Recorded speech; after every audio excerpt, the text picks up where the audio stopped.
rudiments, coordination exercises, things like that really. So I'm just going to start by having a bit of a warm-up by playing to a Michael Jackson track, so let's fire away. Hope you enjoy. Thank you.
very much for that.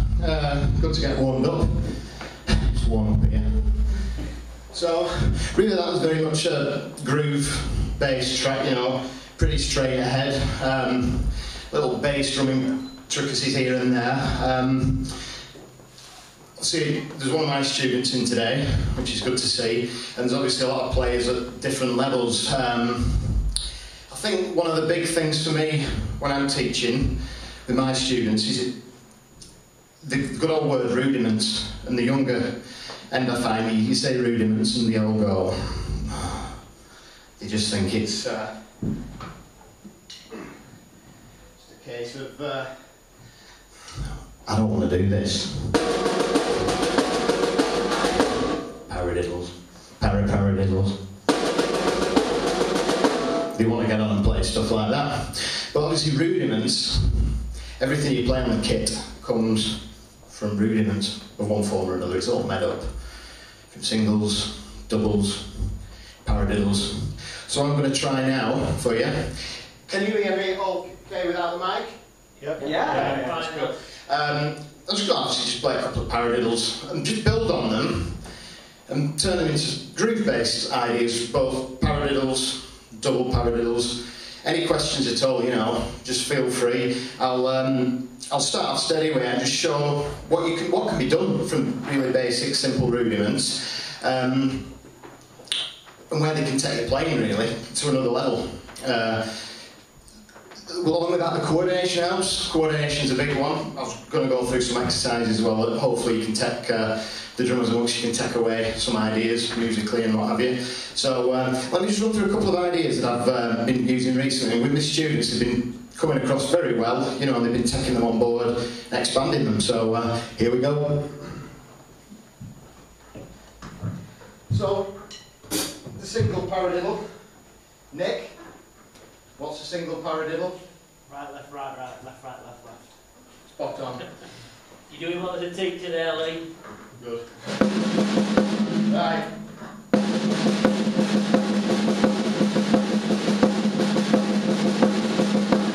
Paradiddle. Right, left, right, right. Yeah. So, what we can do, start by just building, taking the right hand onto the hi-hat. When you're learning it, it can be very monotone at first till you get the way where your accents want to fall, etc. So when you're building it around the kit onto different voices on the kit, I would always listen, use your ears. That's a big thing. Don't always implement it as an exercise, i.e. all the same volume. Get some dynamics happening. So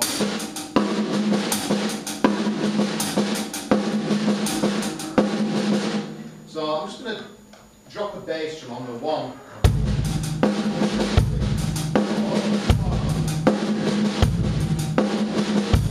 From a paradiddle there, you get comfortable with it, speed it up.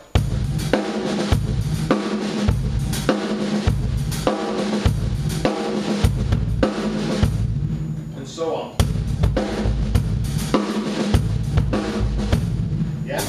The cool thing I like doing is taking the single paradiddle, putting it in with the paradiddle, double paradiddle.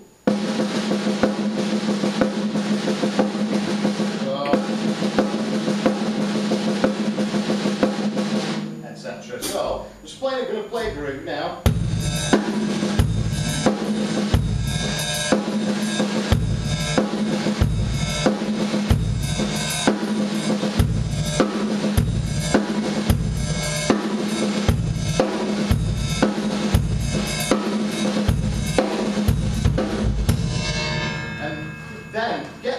Comfortable with it to the point where you're not need to think about sticking. It takes time, it pays off though, and then you can start exploring with the bass drum and other ideas.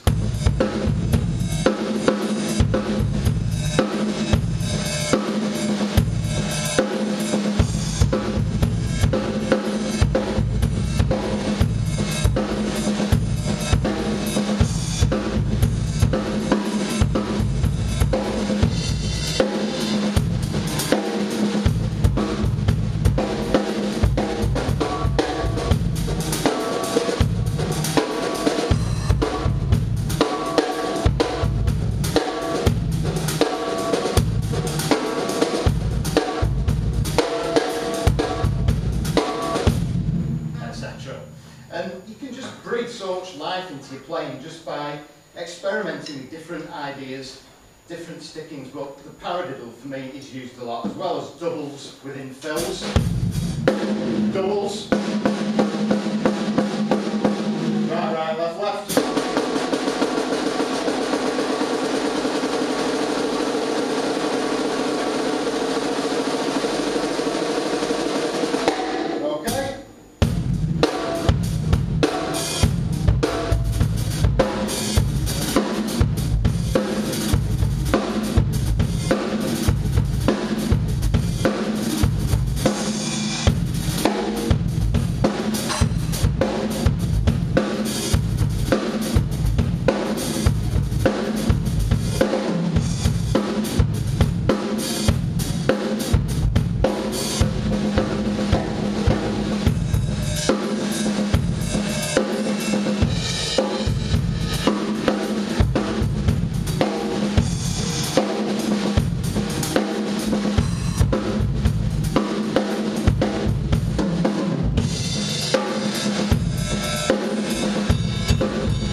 Take it from there and just really work slowly at it.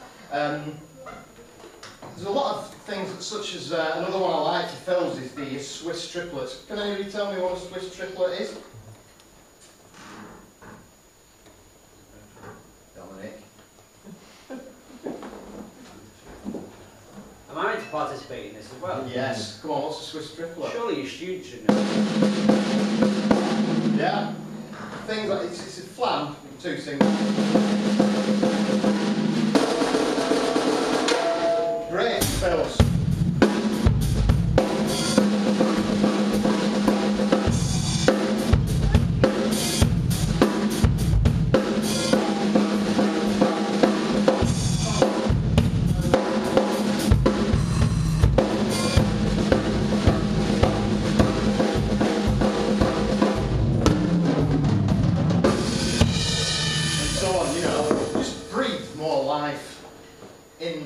To what you're doing as well. A big thing that I've come up against when maybe I take students on that maybe been self-taught. A lot of top drummers out there have been self-taught. There's nothing wrong with that. There's some really good, Phil Collins being one of them, I believe he's self-taught. You've got two arms, two legs, and many years ago I was probably guilty of not using my left foot enough, and it's there to help you keep time. And I'm just going to play a couple of things now. It's not just a timekeeping tool, it can be used for more intricacies in the playing, depending on where you place it within the phrasing. So I'm just going to play a straight ahead 4/4 groove with offbeats on the hi-hat, so you're going to do 1, 2, 3, 4, 1, 2, 3, 4, 1, 2, 3, 4. That's going to be my hi-hat. Some cool things you can do, just little nuances that add a lot to your playing. And when the dynamics are used correctly, you can get some really cool ideas, so I'm just going to demo some of that stuff for you.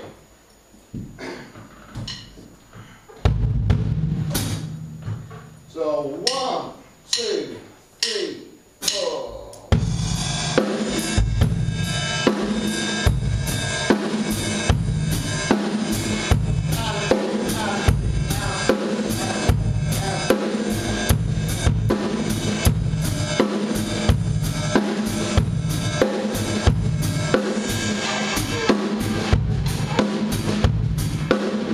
There we've got the off beats on the 1 and 2 and 3 and 4 and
as opposed to, if you just listen to the difference, it's ever so slight.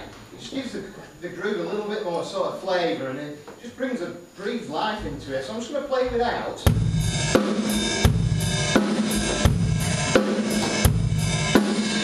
With.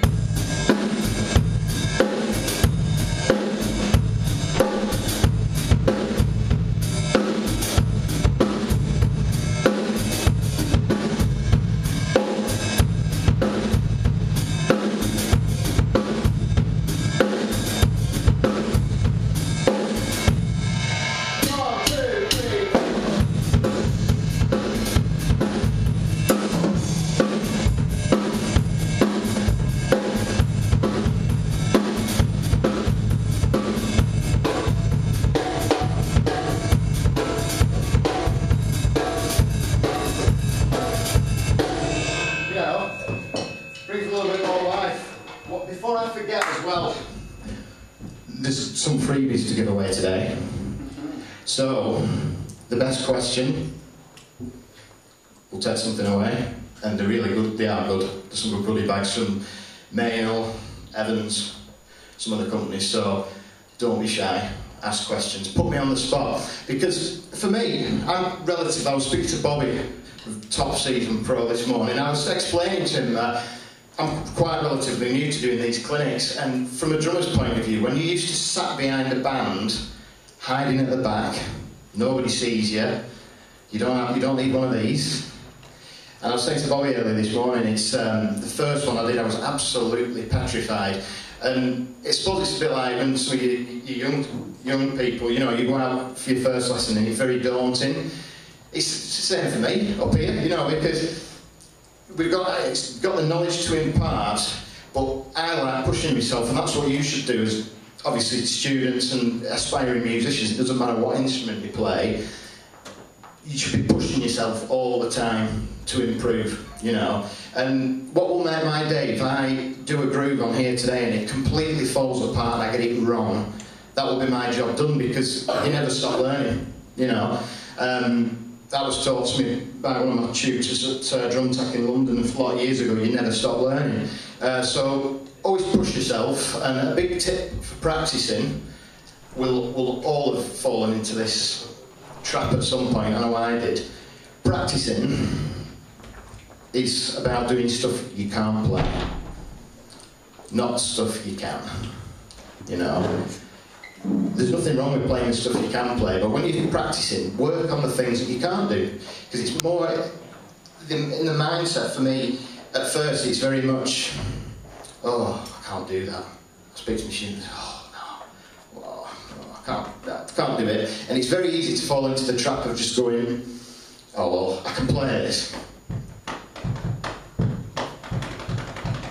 And it sounds great.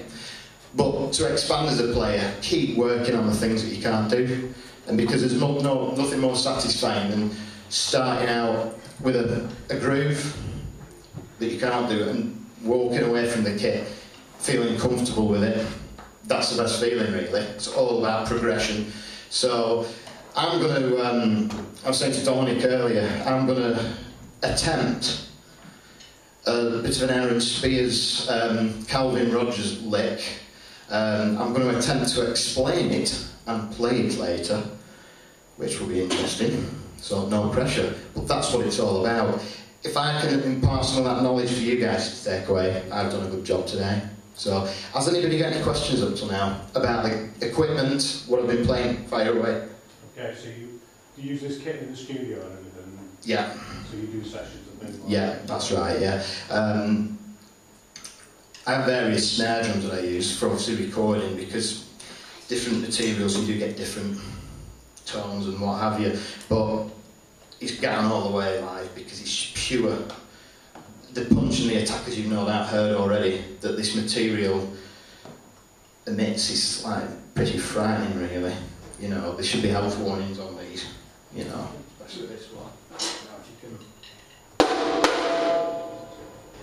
There's a lot of power there, and but my kit does change from setup-wise for different gigs. Some gigs I might only use a couple of cymbals. If I'm doing like a jazz type thing, But yeah, it's for me, it's all about getting the right sound, and tuning is very important. That's a thing I go through with my students. Tuning, look after the drums, heads, change the heads often, you know. The bottom ones as well as the tops. It's pretty frightening, you know, the amount of guys that don't change the bottom heads. They don't need to be changed as often as the top because you're not hitting them, but they're thin, they resonate, and they do lose the tone over time in their life. So I tend to change my top heads every third. I tend to change my bottom heads every third top head. I think that's Craig's the drum grip guru. Would you go with that, mate?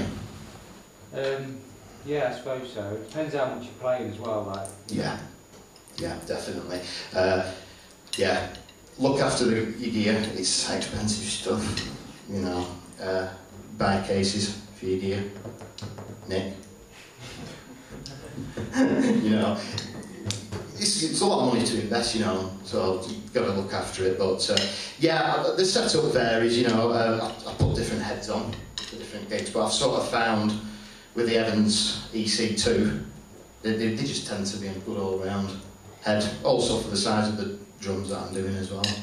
Yeah, that I've got there. So yeah, but getting back to the practicing side of things, really, just push yourself all the time because you do never stop learning, and try different things. And a big thing for me, I came across many years ago, was listening to different styles of music. Yeah, everybody's got their favourite styles that they like listening to, but I got put onto sort of like Latin grooves and stuff when I was studying at Drum Tech. I'm going to just play one for you now. I'm going to just play it volume like that, but the Latin music's very up and down, so there's a lot of feel, intricate volume changes and what have you. So I'm just going to play a pattern. It's an Afro-Caribbean pattern. It's called a songo. I'll break it down, but I'm going to just play it as per the sticking, and then I'm going to put the feel into it that makes it sound completely different. Okay? Wait, can I just ask you one more question? You can. Do you find that the more you actually think about what you're doing behind the kit, it's harder than just sort of getting into that zone where you don't have to and it flows better? I tend to think with a sporting analogy really, that, you know, taking a free kick, if you try to force that free kick, it doesn't really work.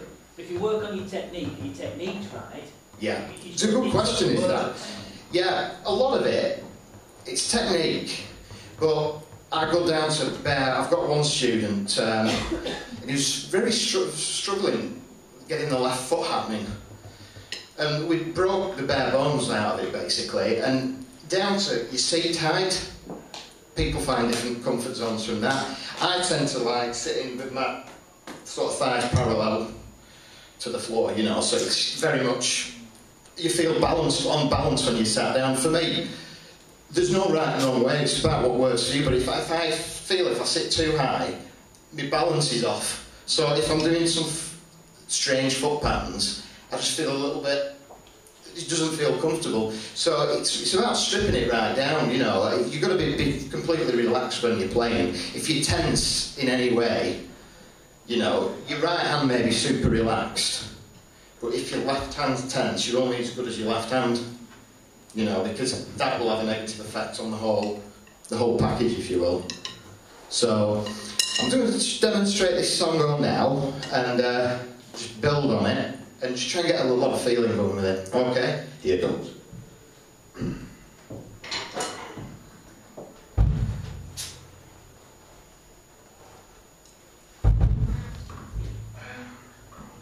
Like I say, I'm just going to play it very much at an even keel volume.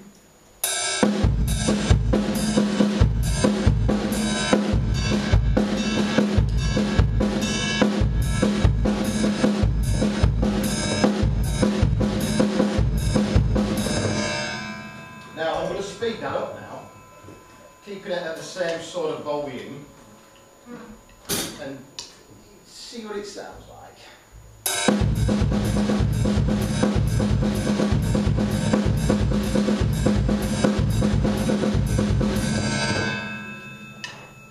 Any comments on what that sounds like? Better. Better, sped up. Right. What I'm going to do now, I'm going to change the volume levels, dynamic ranges on the snare. I'm just trying to get it to, as my French drum teacher Francis used to say, you need to make it cook. So this is what he means by that. So what I'm going to do, I'm going to start off again the same way, and I'm just going to mess with the dynamics of it and just put a bit more feel into it.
So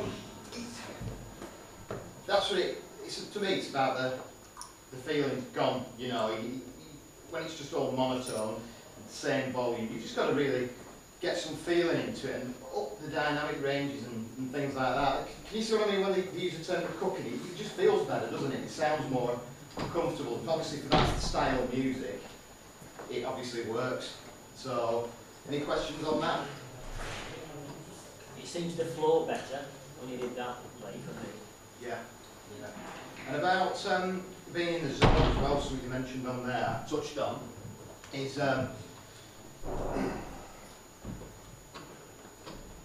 when you're learning a pattern, it's easy to head down and thinking about the sticking and what have you, and whatever the foot pattern might be, getting lost in that.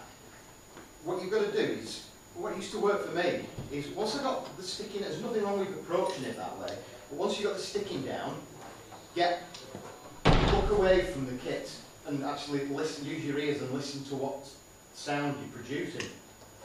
That will give you a better idea. When your head buried in the snare drum, you're thinking about the sticking, what's the pattern?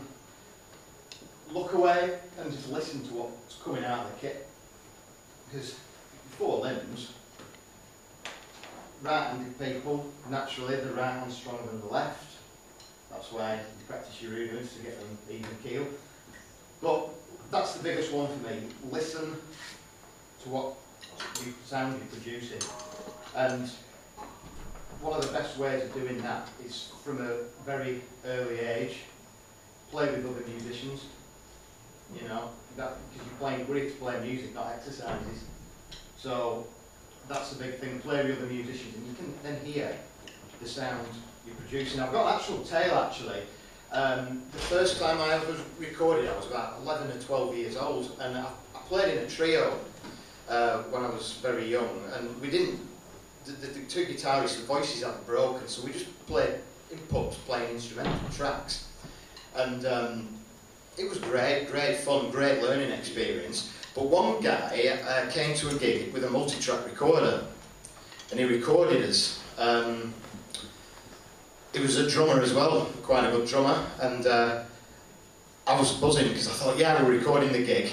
And when I got the tape, at the time the cassette, and listened to it back, I was like horrified what I heard coming out. It was just overplaying, you know. Give you an example.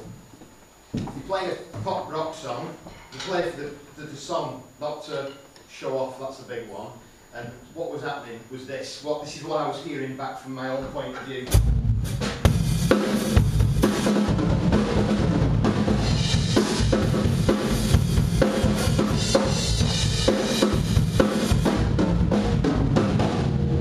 You know, it was that. Quite like that, Lee. It was that from start to finish. Verse, chorus, and then guitar solo. It was probably, oh, well, there's a guitar solo here, I've got to try and drown him out. So, you know, so it's then when you hear things like that back, you think, oh, You need more cowbell. yeah, you know, it opens your eyes up in your ears, you know, I was horrified what I heard back.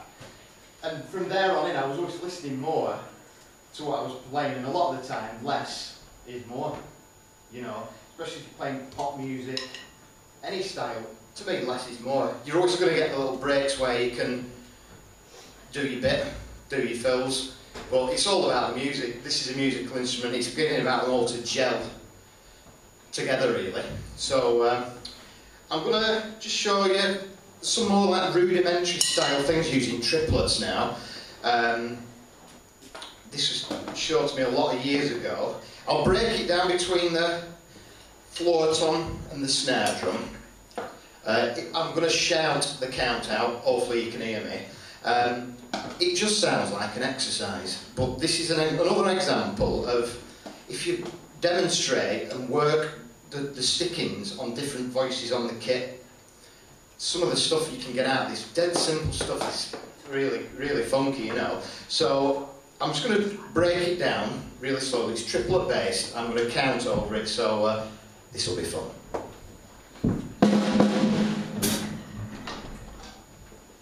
Right, we'll start with the bass drum. Right. That pattern just repeats. But we take the bass drum out on the next part of phrasing and just replace it with the left foot. Okay?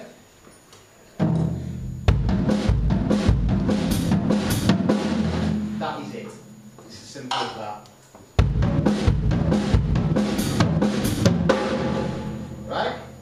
Here we go.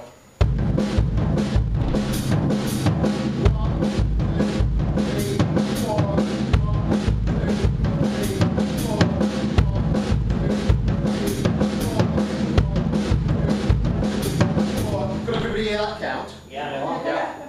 Is this working? You're going to feedback though. I don't know what you've done with that. Give it a go then. It's alright, you get it out, it's cool. But what you need to do, just get comfortable with it. Again, this is, when we move it further down the line, it's very much more feel type of groove, so you've got to listen and be careful with your dynamics. Okay, so I'll go for it again. 1, 2, 3, 4, 1, 2, 3, 4, 1, 2, 3, 4. Right? Just sounds like an exercise. It doesn't make anybody ears prick up and go, wow. What I'm going to do now, I'm going to take the right hand, put it on the hi-hat.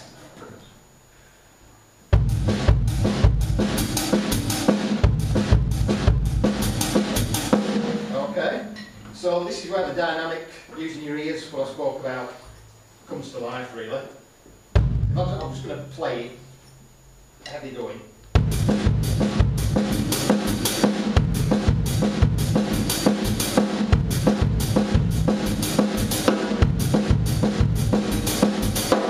Okay, now I'm going to make it cook, that's my favourite word today.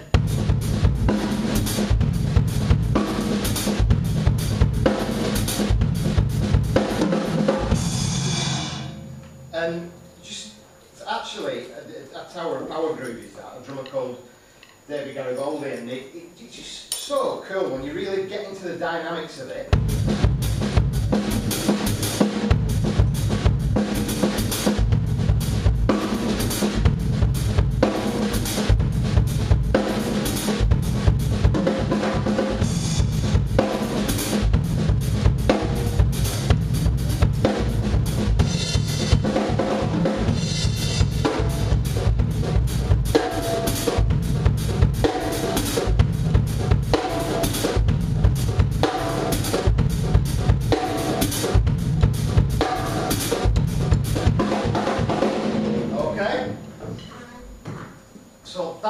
just derived from a very basic.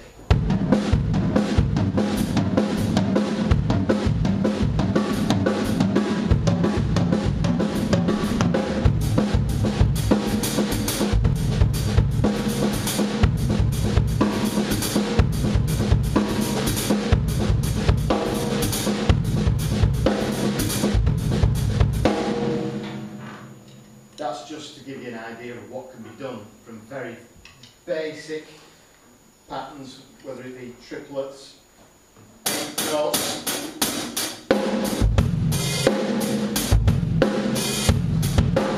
sixteens,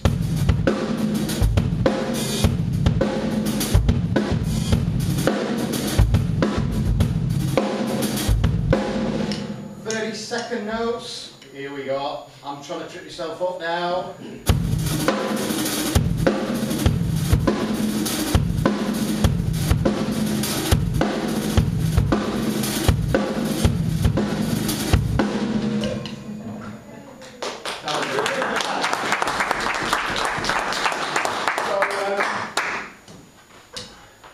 This is my nerve-wracking moment now. I'm going to try and explain this pattern that I've been learning, because the good thing for the young guys as well is the advent of YouTube.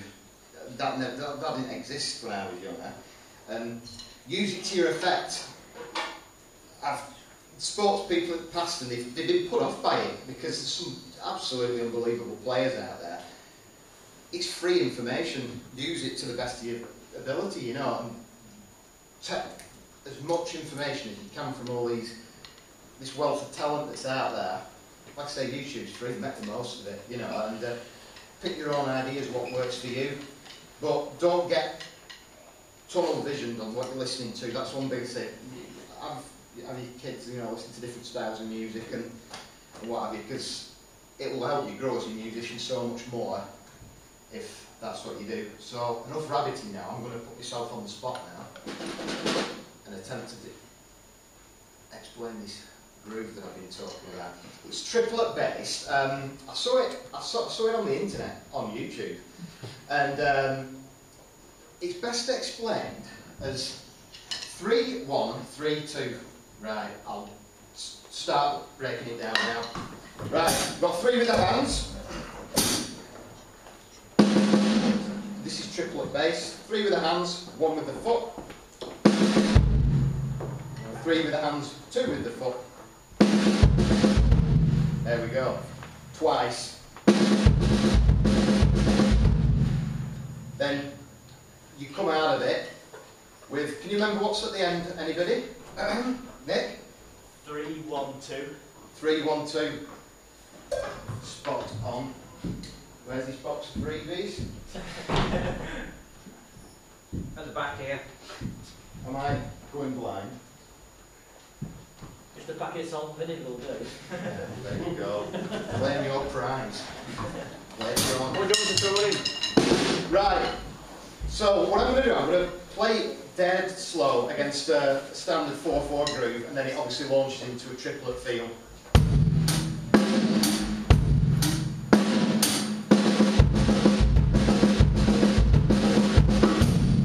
That is it, in a nutshell.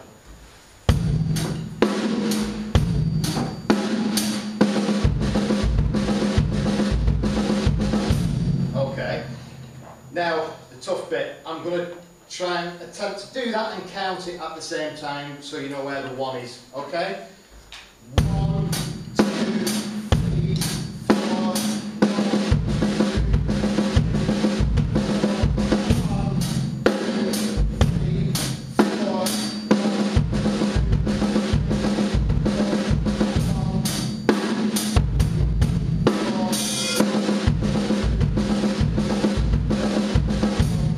Is everybody getting how that's feeling? Yeah. Yes. I'm doing a job. Right. It's very, very rudimentary, still style. You're just doing it on the snare drum. I'm going to speed it up a touch now.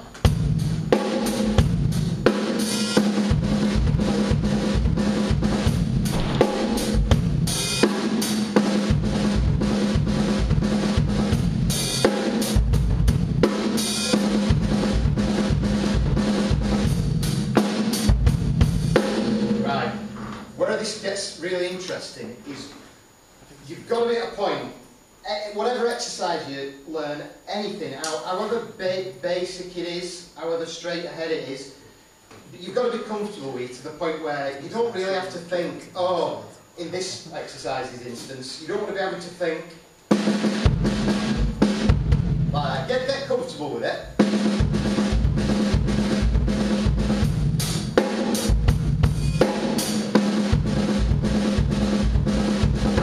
Okay, because then you can start moving the hands around, and from such a technically like rudimentary snare drum exercise, we did triplets and splitting it with the bass drum, you can get some cool stuff happening. I'll just demo some of them.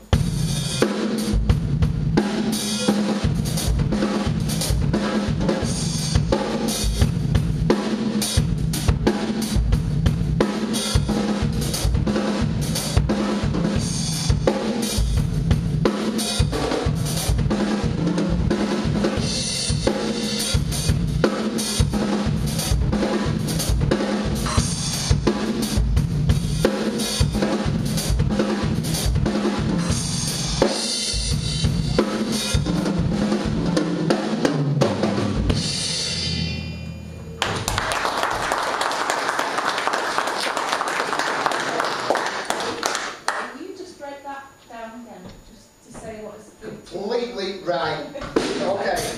The way it was demonstrated, the way I picked it up, is just break it down into sections. If anybody wants to take this away with them, I will send them a link where they can get full information on it. If they drop me their email, by all means I'll send it on.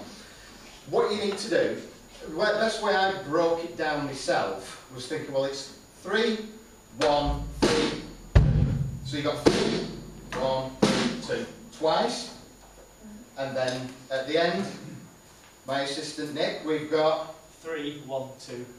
3 on the snare, 1 on the bass, 2. That gets you out of the 4-bar phrase to get you back to the 1.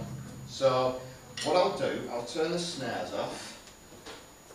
So if I can play it really slowly, I should be able to hear the count more clear. 1, 2, 3, 4.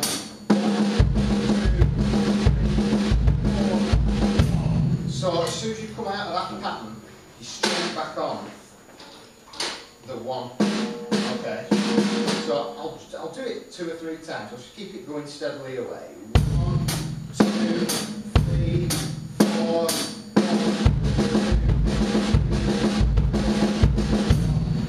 The biggest thing to overcome is that pattern. The 3. Play that twice. Then 3, 1, 2. Then you're out of it. 1, 2, 3, 4, 1,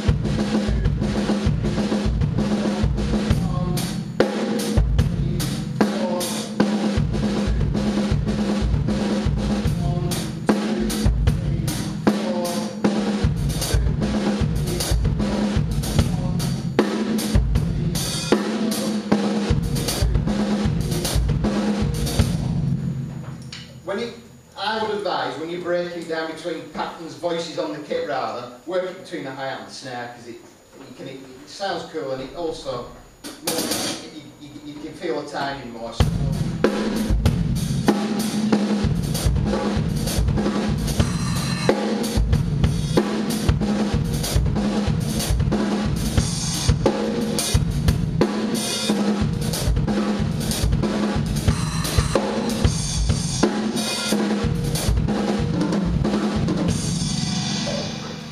Something fun to practice. Alright. Well then, any more questions? Lee, what about ear protection? Very good. I was 15. I started playing drums when I was about 5 years old. And when I started playing, I was into brass band. I played with a brass band, I played with a youth orchestra. And obviously at home I was playing the rock stuff and the pop stuff, and that started with the instrumental trio band when I was at school. And for some reason I went to an audiologist, and they checked my ears out to listen to weird noises and things.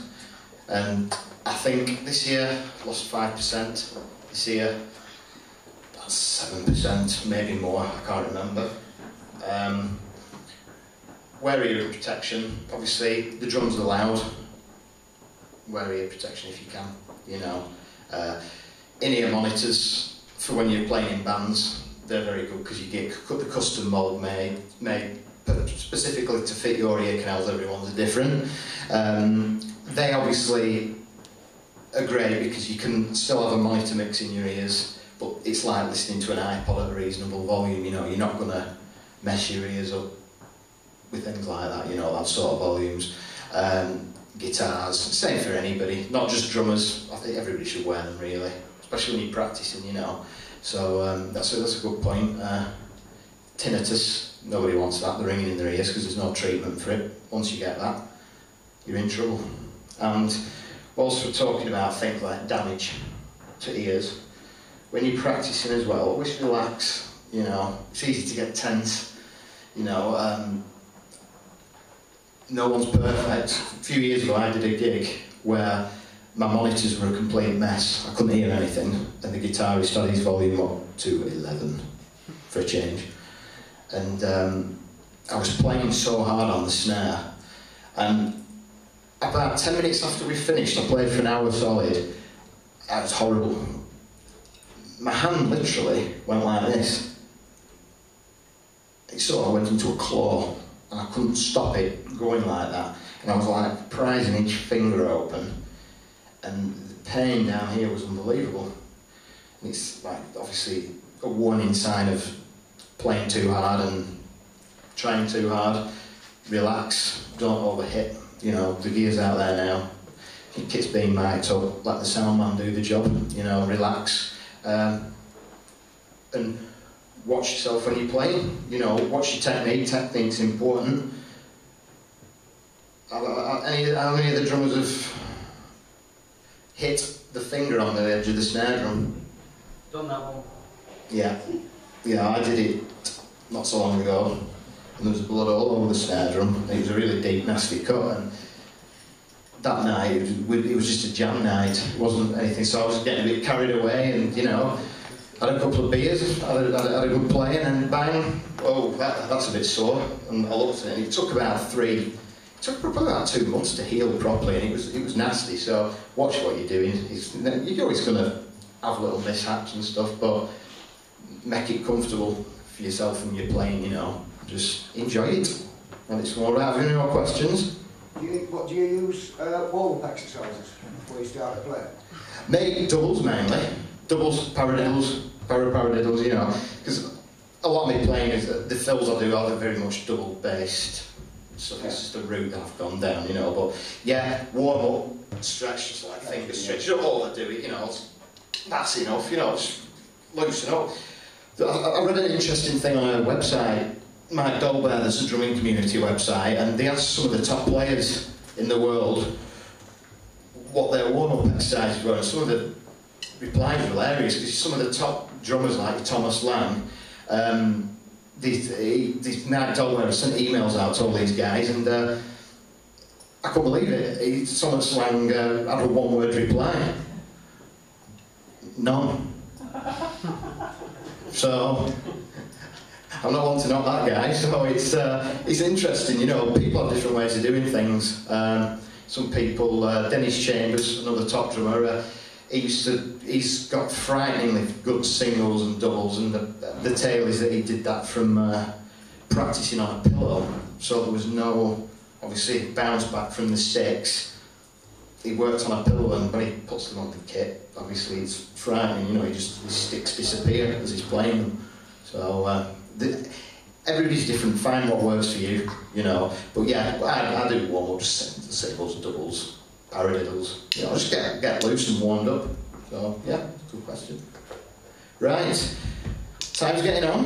I'm going to love you and leave you. Thanks for listening. I'm just going to finish up with a track now.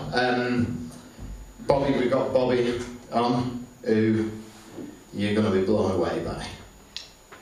got some good stuff lined up, and thanks for listening. You know, I hope I've given something for you to take away, you know, and obviously take your playing forward. If anybody's got any questions